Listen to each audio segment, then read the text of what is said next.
Tout a commencé par un cri mystérieux qui a brisé le calme du matin. Ce qu'un couple a trouvé accroché à une branche allait révéler une histoire de perte, de résilience et du cœur indompté de la nature sauvage. L'air du matin était frais et humide. La brume planait sur les collines ondoyantes du nord de la Californie. Elle s'accrochait aux grands séquoias en bordure de la propriété de Sarah. Sarah se tenait sur sa terrasse arrière. Elle tenait une tasse de café chaude. C'était son moment préféré de la journée. Le monde était silencieux. Le soleil n'était pas encore tout à fait réveillé. Seuls les oiseaux chantaient leur première chanson du matin. Mais ce matin-là était différent. Un son étrange déchira la quiétude. C'était un cri aigu et perçant. Il semblait désespéré. On aurait dit un bébé qui pleure. Sarah se figea. Sa tasse de café s'arrêta à mi-chemin de ses lèvres. Elle écouta. Le son se fit de nouveau entendre. Il était empli de peur et de solitude. Son cœur se mit à battre plus vite. Elle posa sa tasse sur la balustrade de la terrasse. « Marc » appela-t-elle dans la maison. « Marc, viens ici. Quelque chose ne va pas. » Son mari, Marc, arriva à la porte vitrée coulissante. Il était encore en pyjama. Il se frotta les yeux pour en chasser le sommeil. « Qu'est-ce qu'il y a, Sarah » demanda-t-il, la voix pâteuse de sommeil. « Écoute » chuchota-t-elle. Elle montra du doigt le bord de leur jardin. Le cri retentit à nouveau. Il était plus clair cette fois. Il venait de la direction de l'énorme et vieux chêne. L'arbre se dressait à la limite de leur propriété, là où la pelouse bien entretenue rencontrait la colline sauvage et indomptée. L'expression endormie de Marc changea. Il était maintenant réveillé. Il était inquiet. « On dirait un animal » dit-il. Il se dirigeait déjà vers les escaliers de la terrasse.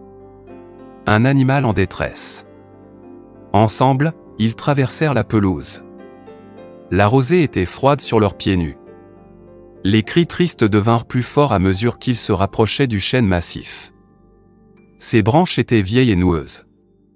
Elles ressemblaient aux doigts tordus d'un géant. Sarah eut le souffle coupé. Elle attrapa le bras de Marc et pointa vers le haut.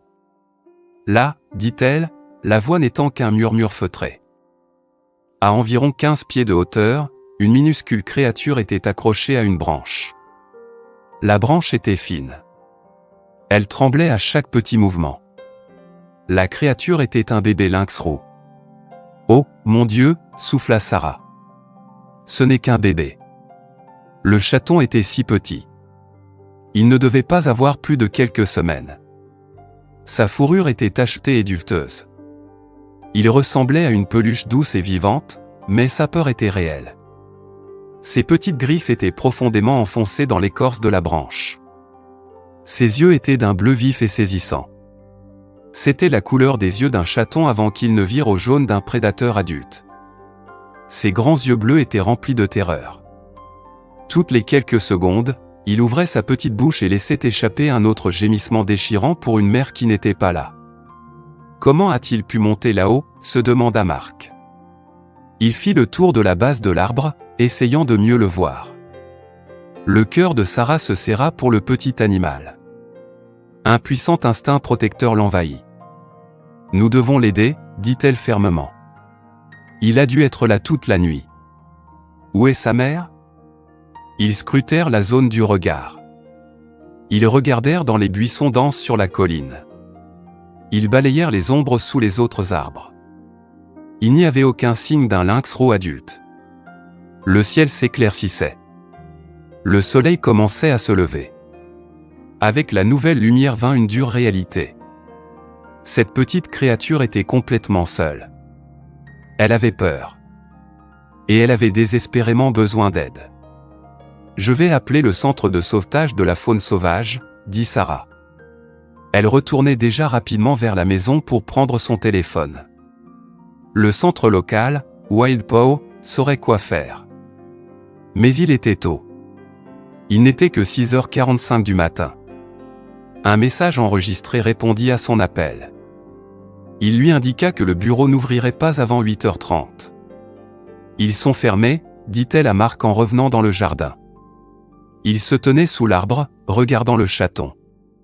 Il se tenait là comme si sa seule présence pouvait offrir un certain réconfort. « Et c'est la Human Society du comté », suggéra-t-il. Il devrait avoir un numéro d'urgence. Les doigts de Sarah se déplacèrent rapidement sur l'écran de son téléphone. Elle ressentit une vague de soulagement quand une vraie personne répondit. C'était un agent de contrôle des animaux de garde nommé Mike. Il écouta patiemment Sarah expliquer la situation. « Un chaton de lynx roux, vous dites ?» La voix de l'officier Mike était calme et posée. « À quelle hauteur est-il » ? « Environ 15 pieds, dit Sarah. Il n'arrête pas de pleurer. Je pense qu'il est là depuis longtemps. Il y eut une courte pause à l'autre bout du fil. Normalement, nous vous conseillerions d'attendre, dit l'officier. La mère revient souvent. Mais si le chaton est clairement en détresse et est là depuis la nuit, ça change les choses. Il fit une autre pause. Avez-vous une caisse de transport pour animaux ? Oui, nous en avons une, dit Sarah. Le chat de notre fille est mort l'année dernière. Nous avons gardé toutes ses affaires. Bien, dit l'officier Mike. Maintenant, cela peut sembler un peu fou. Mais si votre mari est à l'aise, il pourrait peut-être sauver le chaton lui-même. Un chaton de lynx roux aussi jeune n'est pas très dangereux. Mais il aura absolument besoin de gants très résistants. Des gants de travail en cuir seraient les meilleurs. Que doit-il faire ? Demanda Sarah, son stylo prêt à noter les instructions. La technique consiste à l'attraper fermement par la peau du cou, expliqua l'officier. C'est de la même manière qu'une mère chatte transporte ses bébés. Cela provoque une réaction instinctive. Ils se laissent généralement faire. C'est la manière la plus sûre de les manipuler. Sarah transmit les instructions à Marc. Il regarda le visage plein d'espoir de Sarah puis le chaton en pleurs sur la branche. Son expression était un mélange de détermination et d'inquiétude. « Je peux le faire, dit-il. J'aurai besoin de la grande échelle du garage. » Les 20 minutes suivantes furent une course effrénée. Marc sortit leur plus grande échelle à coulisses du garage. Il trouva sa paire de gants de travail en cuir la plus épaisse. Sarah trouva la vieille caisse de transport. Elle la garnit de serviettes douces et propres. Leur voisin d'un accent grave côté, Monsieur Henderson, vit l'agitation depuis la fenêtre de sa cuisine. Il vint voir s'il pouvait aider. « Eh bien, Mark Peterson, dit Monsieur Henderson avec un petit sourire. Je n'aurais jamais pensé voir le jour où tu deviendrais un sauveteur de lynx roux. » Malgré ses paroles légères, ses mains étaient fermes et stables sur la base de l'échelle, la tenant solidement pour Marc. Marc commença à grimper. Il se déplaçait lentement et prudemment. Il parlait d'une voix douce et apaisante au chaton effrayé. « C'est bon, petit, murmura-t-il. Je suis là pour t'aider. Reste tranquille. Je ne te ferai pas de mal. » Les cris du chaton devinrent plus forts à mesure que Marc se rapprochait. Il essaya de grimper plus haut dans l'arbre. Mais les branches au-dessus étaient encore plus fines. Elles se balançaient dangereusement sous son poids minuscule. Doucement, doucement, roucoula Marc, tendant une main gantée. En bas, sur le sol, Sarah retenait son souffle. Elle regardait la main de Marc s'approcher de plus en plus de l'animal terrifié. Son cœur battait la chamade dans sa poitrine. Puis, d'un mouvement rapide mais doux, Marc saisit fermement le chaton par la peau du cou. Exactement comme l'officier l'avait dit, le chaton devint flasque. Ses cris cessèrent. Il pendait de la main de Marc, son petit corps détendu par instinct. « Je l'ai !» cria Marc en bas. Il ramena soigneusement le chaton vers sa poitrine. Il le berça avec son autre bras tout en commençant à redescendre de l'échelle. Une fois au sol, ils purent voir le chaton de près. Il était encore plus petit qu'il n'y paraissait dans l'arbre. Il n'était pas plus grand qu'un chaton domestique. Mais ses pattes étaient énormes par rapport à son corps. C'était un signe clair du prédateur puissant qu'il deviendrait. Son pelage doux et tacheté était magnifique. Malgré sa longue nuit effrayante, il semblait ne pas être blessé. « Vite, la caisse » dit Marc. Sarah tenait la porte ouverte. Marc plaça délicatement le petit lynx roux à l'intérieur. Le chaton se précipita immédiatement dans le coin arrière. Il se blottit en une petite boule tremblante. Il ne pleurait plus, mais son petit corps tremblait de respiration rapide. « Nous devons l'amener à Wild Paw dès qu'ils ouvrent » dit Sarah. Elle vérifia l'heure sur son téléphone. Il était maintenant 7h30. « Je conduis » offrit Marc, enlevant ses gants de cuir. « Appelle-les à nouveau. Fais-leur savoir que nous sommes en route avec un chaton de lynx roux sauvé. » Le trajet jusqu'au centre de la faune sauvage dura environ 30 minutes. Sarah s'assit sur la banquette arrière avec la caisse de transport sur le siège à côté d'elle. Elle parla doucement au chaton effrayé pendant tout le trajet. « Tu es en sécurité maintenant, petit. Tu vas t'en sortir. » De temps en temps, le chaton laissait échapper un petit miaulement doux. Sarah se surprit à retenir ses larmes. Comment cette petite créature parfaite avait-elle pu se retrouver toute seule dans leur arbre? Quelle chose terrible était arrivée à sa mère? Ils arrivèrent aux installations de Wild Paw juste au moment où le personnel ouvrait pour la journée. Le docteur Eva Reed, la directrice des soins aux animaux, les accueillit à la porte. Ses yeux étaient gentils mais professionnels. Elle regarda la caisse et son minuscule occupant. « Oh, petite chose courageuse » dit-elle doucement. Elle prit la caisse des mains de Marc et la transporta dans une salle d'examen. « Mettons-toi au chaud et examinons-toi. » L'examen montra que le chaton était une femelle. Elle avait environ 4 semaines. Elle était déshydratée et épuisée, mais sinon, elle était en bonne santé. Malgré son épreuve terrifiante, elle avait un esprit fort. « Vous avez tous les deux fait exactement ce qu'il fallait » dit le docteur Reed à Sarah et Marc. Un chaton aussi jeune est très vulnérable. Elle n'aurait pas survécu beaucoup plus longtemps seule. Nous allons lui donner des fluides et une formule spéciale. Ensuite, notre premier objectif sera de voir si nous pouvons la réunir avec sa mère. Sarah et Marc ressentirent un profond soulagement. Ils avaient fait une bonne action. Ils se préparaient à partir, fiers de leur sauvetage matinal. Mais alors, le téléphone du bureau du docteur Reed sonna. L'appel changea tout. Le docteur Reed raccrocha le téléphone. Elle avait une expression sérieuse. « C'était une autre famille » dit-elle en les regardant. « Ils viennent d'amener un autre chaton de lynx roux. Il a été trouvé à moins d'1 mile de votre propriété. Il a le même âge. Le même état. » Sarah et Marc se regardèrent. La même pensée leur traversa l'esprit. « Des frères et sœurs » dit le docteur Reed, confirmant leur crainte. « Presque certainement. Et cela signifie que quelque chose est arrivé à leur mère. Les lynx roux sont d'excellentes mères. Ils sont farouchement protecteurs. Ils n'abandonnent pas leurs petits, à moins que quelque chose de terrible ne se soit produit. » Le poids de cette nouvelle information remplit la petite pièce. Le sentiment heureux du sauvetage fut remplacé par une triste réalité. Dans la caisse, le petit chaton qu'ils avaient sauvé s'était finalement enroulé en une petite boule. Elle dormait, épuisée par sa longue nuit solitaire. Au cours des jours suivants, Sarah ne pouvait s'empêcher de penser aux 2 chatons.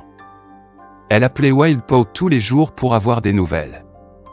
Elle apprit que les 2 chatonnes, qui étaient bien des sœurs, avaient été placées ensemble dans un enclos spécial. Elles allaient très bien. Le personnel leur avait donné des noms. La chatonne que Sarah et Marc avaient sauvée s'appelait Willow. Sa sœur s'appelait Sage. Elle mange bien, rapporta le docteur Reed lors d'un des appels de Sarah. Elle se renforce de jour en jour. Nous les avons mises sur un programme d'alimentation qui imite ce que leur mère fournirait. Et elles commencent à jouer ensemble. C'est un très bon signe. Mais les nouvelles concernant leur mère n'étaient pas bonnes. Le personnel de Wild Paw avait installé des caméras de surveillance autour des zones où les 2 chatonnes avaient été trouvées. Ils ont cherché pendant des jours. Mais les caméras ne montraient aucun signe d'un lynx roux adulte. La triste vérité était que leur mère était très probablement partie pour toujours. Peut-être avait-elle été heurtée par une voiture sur l'autoroute voisine. Ou peut-être avait-elle été tuée par un prédateur plus grand, comme un puma. Que va-t-il leur arriver maintenant ? Demanda Sarah. Elle craignait de déjà connaître la réponse. Elles devront rester sous nos soins, expliqua le docteur Reed. Elles resteront jusqu'à ce qu'elles soient assez âgées et assez fortes pour survivre seules dans la nature. Nous prévoyons en fait de les transférer dans une plus grande installation, le Silicon Valley Wildlife Center. Ils ont plus d'espace et de meilleurs enclos pour élever des lynx roux orphelins. Ils se spécialisent dans leur préparation pour la remise en liberté. Le transfert était prévu pour 2 semaines après le sauvetage. Sarah demanda si elle et Mark pouvaient rendre visite au Chaton une dernière fois avant leur départ. Le docteur Reed comprit. Elle savait que Sarah et Mark avaient noué un lien spécial avec le petit animal qu'ils avaient sauvé. Elle accepta la visite. Le jour de la visite était clair et ensoleillé. Le docteur Reed les conduisit à la nurserie du centre. Willow et Sage étaient dans un grand enclos. Il était rempli de petites bûches, de branches et de litières douces pour imiter leur habitat naturel. Les chatons avaient tellement grandi en seulement 2 semaines. Leurs yeux bleus commençaient à avoir de petites taches dorées. Celle que vous avez sauvée est Willow, indiqua le docteur Reed. Elle est un peu plus petite que sa sœur. Mais ne vous laissez pas tromper par sa taille. C'est elle la plus fougueuse. Comme pour le confirmer, Willow bondit sur Sage. Les 2 chatonnes roulèrent l'une sur l'autre dans une boule de fourrure tachetée et joueuse. Elles se mordillaient et se donnaient des coups de leurs pattes surdimensionnées. Il était difficile pour Sarah de croire qu'il y a à peine 2 semaines, Willow était un bébé impuissant pleurant dans un arbre, séparé de tout ce qu'elle avait jamais connu. Elles s'apprennent mutuellement à être des lynx roux, expliqua le docteur Reed en les regardant avec tendresse. Elles apprennent à se battre pour jouer, à traquer, à bondir. Ce sont toutes les compétences dont elles auront besoin pour survivre dans la nature. Ce n'est pas une situation parfaite. Rien ne peut vraiment remplacer l'enseignement de leur mère. Mais ce sont des créatures intelligentes et adaptables. Sarah regarda les chatonnes jouer. Une boule se forma dans sa gorge. S'en sortiront-elles vraiment ? Demanda-t-elle, la voix douce. Là dehors, toute seule ? Le centre de la faune sauvage a un excellent taux de réussite avec la réhabilitation des lynx roux, l'assura le docteur Reed. Elles passeront les prochains mois dans des enclos de plus en plus grands. Elles apprendront à chasser des proies vivantes. Plus important encore, on leur apprendra à éviter les humains. Au moment de leur libération, vers l'âge de 6 mois, elles seront parfaitement préparées à la vie dans la nature. Le transfert vers le nouveau centre de la faune sauvage eut lieu le lendemain. Sarah et Mark n'étaient pas là pour le voir, mais le docteur Reed appela pour leur faire savoir que tout s'était bien passé. Les chatonnes avaient voyagé en toute sécurité et étaient déjà occupées à explorer leur nouvelle et plus grande maison. Au cours des mois suivants, Sarah suivit leur progrès grâce à la lettre d'information du centre. Willow et Sage s'épanouissaient. Elles devenaient plus fortes et plus sauvages chaque semaine. Le centre publiait des photos en ligne. Sarah les regardait pendant des heures. Les photos montraient les chatonnes passer de bébés joueurs à de jeunes prédateurs élancés. Leurs taches de bébé commençaient à s'estomper à mesure que leur pelage fauve d'adulte poussait. L'histoire du sauvetage se répandit dans la petite communauté de Sarah et Mark sur la colline. Leur histoire inspira leurs voisins. Les gens devinrent plus conscients de la faune qui partageait leur quartier. Monsieur Henderson installa des caméras à détecteur de mouvement sur sa propriété. Il devint l'observateur non officiel de la faune du quartier, partageant des photos de cerfs, de ratons laveurs et parfois d'un renard. D'autres voisins commencèrent à laisser des bassines d'eau pour les animaux pendant les mois secs d'été. Ils devinrent également plus attentifs à garder leurs petits animaux de compagnie à l'intérieur à l'aube et au crépuscule, les moments où les lynx roux étaient les plus actifs.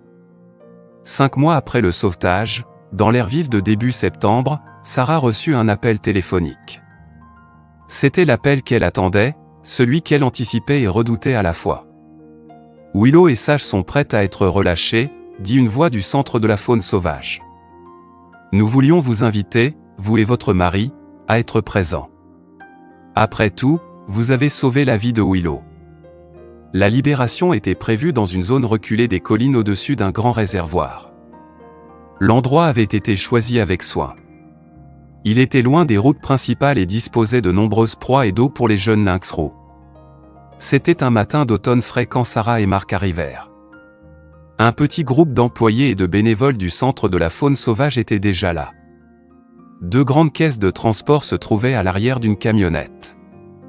Sarah pouvait entendre de légers bruits de mouvement à l'intérieur. Son cœur battait la chamade, mêlant excitation et anxiété. Willow se souviendrait-elle d'eux?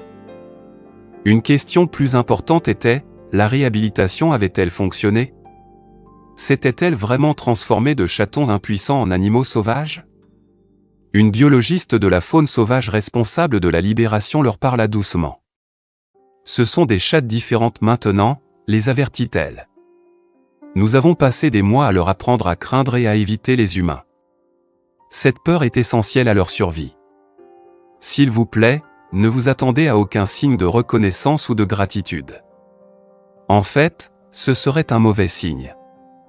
Cela signifierait que nous n'avons pas fait notre travail correctement. Les caisses furent soigneusement placées au bord d'une large prairie. La prairie était bordée par une forêt de chênes denses. Sarah et Mark se tinrent en retrait avec le petit groupe de spectateurs.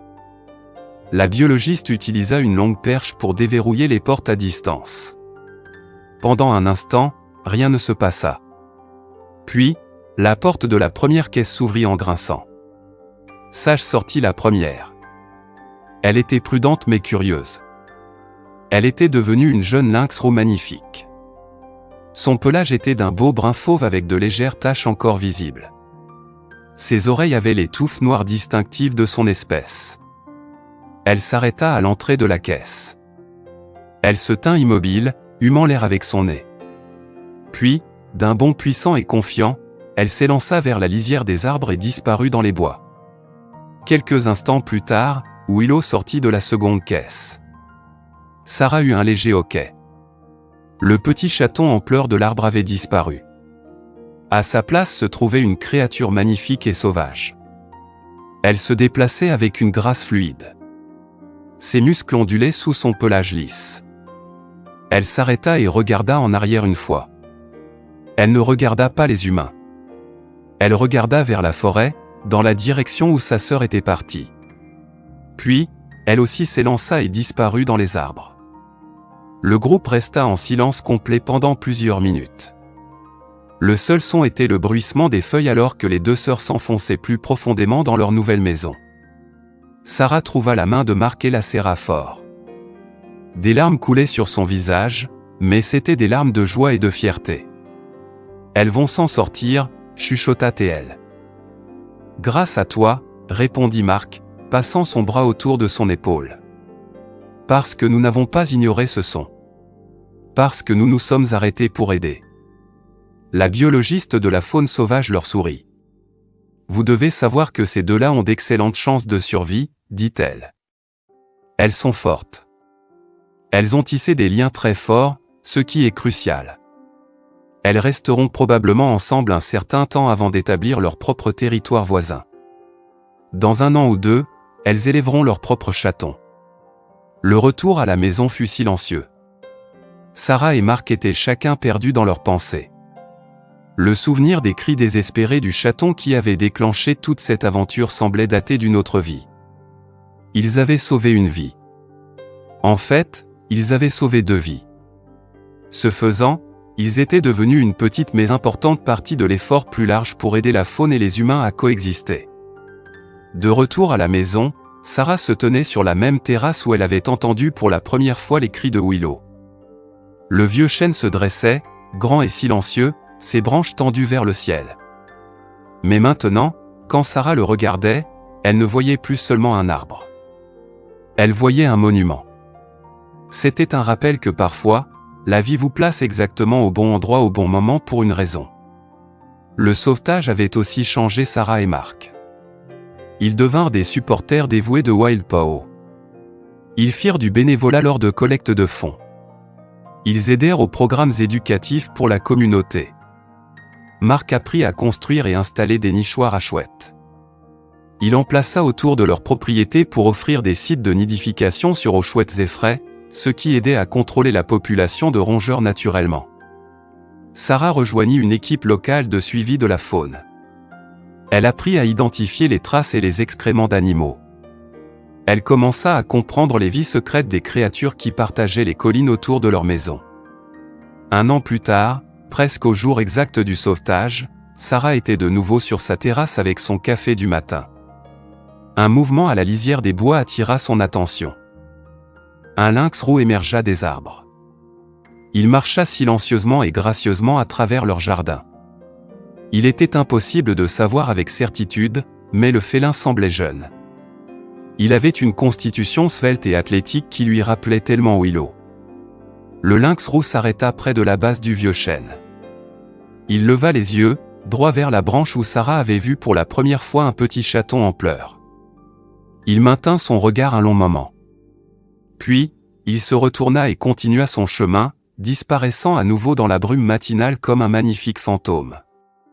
Sarah n'appela pas. Elle ne bougea pas. Elle resta simplement là, son café refroidissant dans ses mains. Un profond sentiment de gratitude l'envahit. C'était un rappel que les liens les plus significatifs sont parfois ceux qui libèrent quelque chose. Le petit chaton qu'ils avaient sorti d'un arbre était revenu. Elle n'était pas revenue comme un animal de compagnie ou un ami à apprivoiser. Elle était revenue comme ce qu'elle avait toujours été destinée à être, une créature sauvage, libre et féroce, vivant sa vie selon ses propres termes. Elle était un témoignage du pouvoir de la compassion humaine et de l'incroyable résilience de la nature. Et à la fin, c'était la plus belle partie de toute l'histoire. Ce n'était pas seulement qu'une famille avait sauvé un bébé lynx roux. C'était qu'en le faisant, ils s'étaient reconnectés à quelque chose d'essentiel. Ils étaient devenus partie d'une communauté de personnes travaillant pour s'assurer que le cœur sauvage de leur monde continue de battre, fort et indompté. Un sauvetage, une libération, une vie précieuse à la fois.